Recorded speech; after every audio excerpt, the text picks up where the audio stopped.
So data marts. People like data marts because data marts get you speed, right? It allows you to do this sort of hub and spoke model that people like. Ad hoc exploration. Everyone says we need a data mart. Here's the problem. Data marts are expensive chaos. Customer support wants one, marketing gets one, finance gets one, facilities wants one. Don't ask me why HR has one, but HR wants one. Everyone gets a data mart, and everyone fills the data mart with stuff that everyone else already has. Sweet. So then what happens is, well, you know, marketing, they filled their data mart, finance filled theirs, they can't grow anymore. They got to wait till the next round of budget comes around so they can expand it. Meanwhile, folks like the shipping team, you know, they're not using all that they have. That's on disk space, and then on CPU, you know, at 9 in the morning, marketing and the IT guys are hammering on their data marts. But by 10, you see that has changed, and so on throughout the day. But nobody can grow because they have the size they have. So here's the thing. What you see and what you pay for aren't the same thing. Because you have to pay for upkeep in these data marts. The fact that the data becomes different over time, different retention periods, different filtering technologies. You've got redundancy, complexity grows, you're moving data all over the place, and you don't sort of know where things came from. Suddenly you're computing statistics differently and metrics are being done differently. I say that a data mart cannot be cheap enough to justify its existence. Cannot. However, we still need decentralized analytics. We still need time to market. The EDW, the data warehouse guys, the IT guys, they can't move fast enough, right? This push-pull between centralization and sort of local accountability and moving fast and moving slow. So what do? We built what we call virtual data marts. So within the warehouse, we built all the data marts anybody needs. The sizes that they want, with a guarantee to be able to process whatever they need. So at 10 o'clock, people are using what they're using, right? By 11, maybe we need to make marketing a little smaller because search needs to expand in terms of their use of the data mart. Marketing by the afternoon sort of blows this up. So we did this a few years ago, and one of the things that we found was we took a data mart that was about 10 terabytes and bursting at the seams, and the group that was managing it really needed to do more with it, but they weren't able to, and they didn't have the expertise. So they turned to the central data team and said, can you help? Yeah. Brought it in, looked at all the data, deduped from what was already in the warehouse, and said, there's about 380 gig difference. Pretty much everything that you need is already here, except for 380 gig. Brought it in, created a Mart just for you, didn't have to move any data, everybody's happy, and now they have access to much more data than they had before. And we created a tool so you can build your own data mart in 5 minutes. So here's the tool. You go to the website and you say, I want it this size. Do I have PII or not? Personally identifiable information. Different kind of handling if you do. How long do you want it? Right, these kinds of things. And boom, you have your virtual data mart. So I'll talk about a few analytics tools that we've built as well that we use. This is our experimentation platform. One of the dashboards that we built, and I kind of had to zero out the experiment names. Some of them are things that I'm not sure PR would want you to know about just yet. But you can see here that this is 101 active experiments right now, and that's worldwide. And some of them are consuming a lot of bandwidth. Some of them consuming just a small amount of bandwidth in terms of the number of users that are under under test. We do have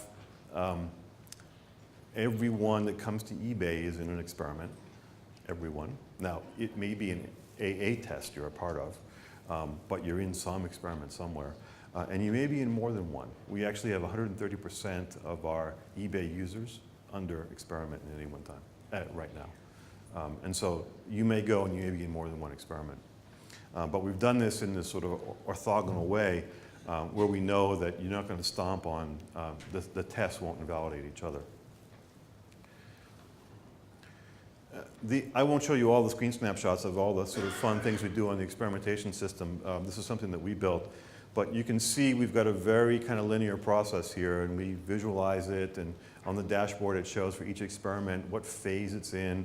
And you can see that this is very integrated, right? Do the design up front, have your hypothesis. After you run it, do your extract and your analysis, et cetera, et cetera. And then finally ramp, which is, hey, you know what, we liked this. It was successful, let's move forward. Or not, right? It's important to fail, right? It's important to not always win, because if you always win, if you always do good, if your test always succeeds, you're not pushing hard enough. You have to try silly things that don't work. And you have to sometimes have hypotheses that just don't work. Good example, live example. We had somebody who thought, you know, people don't like to scroll.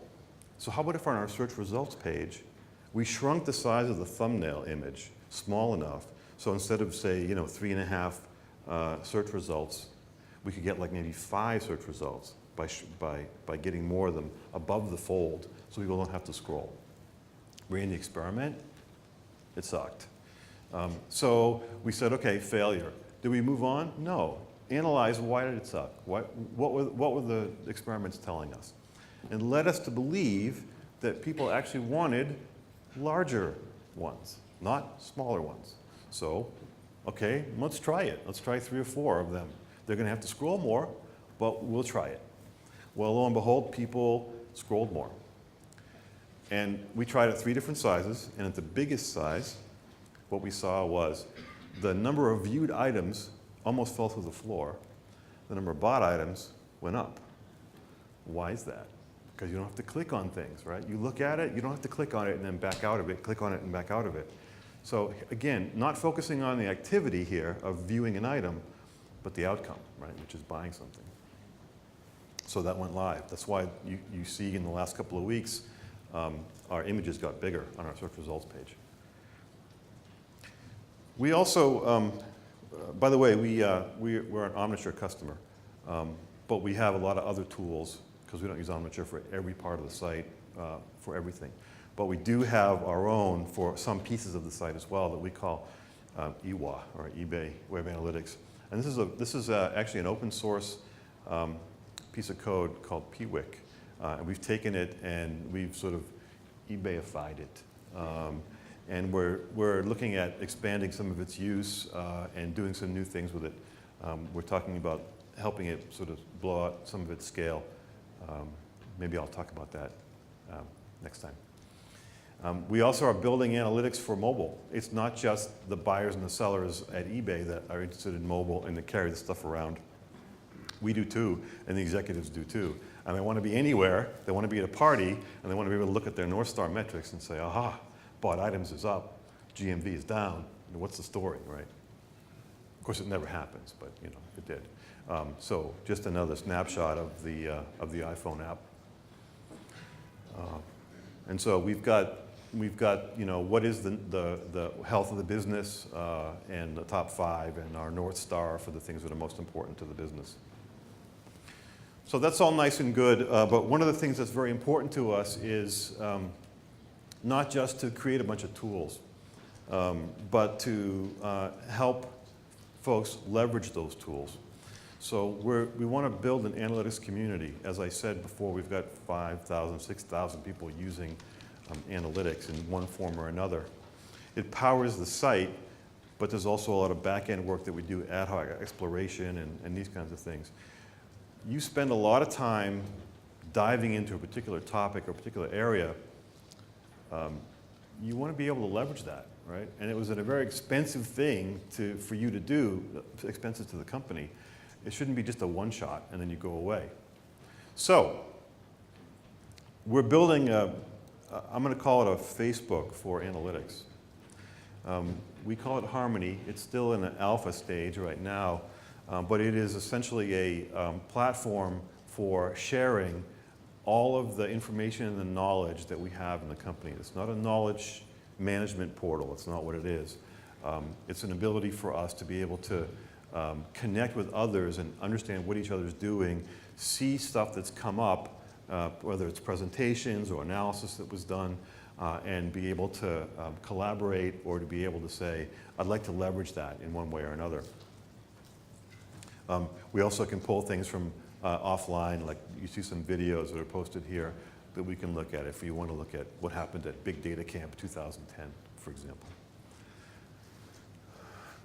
Here I went to the directory and I see, this is an alpha by the way, which I think is why most popular and recently updated are the same.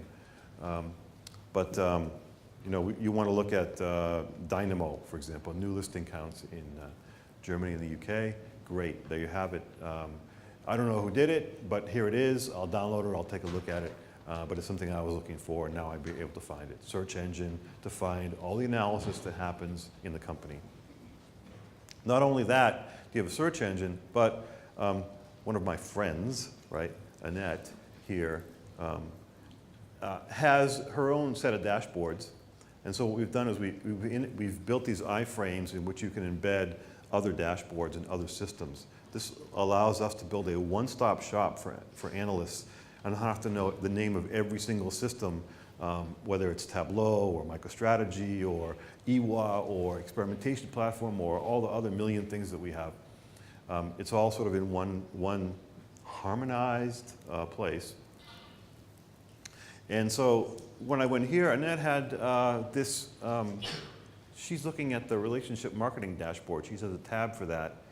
I didn't even know we had a relationship marketing dashboard until I saw what she was looking at. I said, that's pretty cool stuff. If you look at the bottom left here, you see I can actually hit the button that says add this to my workspace. And so now that little component, whatever it is, now shows up in my world as well. It's very cool stuff. We have forums and blogs and all kinds of things we're building out. People are very excited about it. We have not announced it. Well, I guess I just did here. But it's not live internally. We still call it an alpha, and we have had over 600 people sign up for it already through the sort of viral nature of, hey, I know about this thing. Have you seen it? So it's actually doing quite well. And then I wanted to just touch on one last thing here. There's a fair amount of talk about what is the org structure or design that's optimal. Obviously, it depends on you. We have, I'm going to call it a dual hub and spoke model. It's very much hub and spoke, but we have technology and analysis. And there's sort of two. There's sort of the carbon-based and the silicon-based, right? Actually, other way around. And so we have a centralized technology team that rolls up to the CTO. And they provide sort of the platform, the warehouse and the BI tools and all the sort of implementation services that you might need and the support that goes along with it. But there also is distributed tech teams as well that might do very specific things like analytics for the search back end and things that aren't sort of horizontal in nature but are very specific to the business. But they leverage all the things that the centralized tech team does. And then there's a centralized business analysis team, and that team rolls up to the CFO. Why the CFO, right, and not marketing? Well, because the CFO has the money, right? And so the CFO says, look, when you come to me and say, my initiative got us 1 point in lift, and you came and said, I got 2 points in lift, and then Jim comes and said, I got 3 points in lift, if I add those up, that's 6, but I only saw 2, right, in the bottom line. So you guys aren't computing things the same way. I want standardized metrics. I want standardized KPIs. I want to speak with a common vocabulary so that we can make decisions at the executive level. All of those standards are done at the CFO level in analysts that are in his team. So why wouldn't, oh, and then obviously there's business analysts as well. They want to be looking at feature usage, for example.